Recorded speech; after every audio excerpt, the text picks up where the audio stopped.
कसा शांत होऊ मी प्रिया? हा बघतेस ना काय वागतोय तो? काय चाललंय तुझं? का वागतोयस तू असं? हा अरे तुझं लग्न झालंय पारू सोबत, विसरतोयस का? मला नाही पटलंय तुझं हे वागणं. किती आपण याचा साखरपुडा टाळायचा प्रयत्न करतो आणि हा लग्नाला तयार झालाय.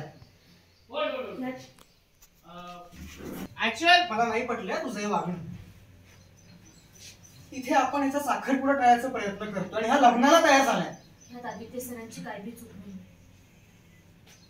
ते समजा माझ्या सांगण्याबद्दल केलेलं नाही. खरंच नाईलाज झालाय आमचा.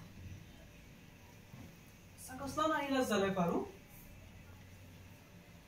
काय झालंय बोल ना. सांगा ना कोणीतरी काय झालंय? बाला किडनॅप केलाय. काय? साजिरी मॅडमचं आणि आदित्य सरांचं लग्न झाल्याशिवाय ते लोक बाला सोडणार नाही. आता जोपर्यंत बा त्यांच्या ताब्यात आहे तोपर्यंत आपण काहीच नाही करू शकत. मारुती मामांना किडनॅप केलंय? पण मग आबांचं काय? आबांचा सुद्धा काहीच पत्ता लागत नाहीये. आणि मारुती मामांना असं अचानक कोणी का किडनॅप केलं असेल? आता कोण नवीन शत्रू आपली वाट पाहतंय?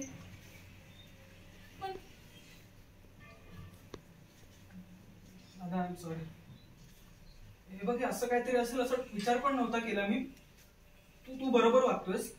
तुझ्या वागण्याने ऍटलीस्ट वेळ मिळेल आपल्याला. I am so sorry. Maruti मामा परत येईस तर आपल्याकडे दुसरा कुठला पर्याय नाही. त्या किडनॅपर्सचं जे काय म्हणणं ते ऐकावं लागलं. मला हे सगळं ऐकून ना अजून काळजी वाटते.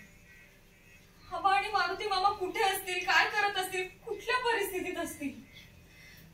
तेव्हा प्लीज त्यांना सुखरूप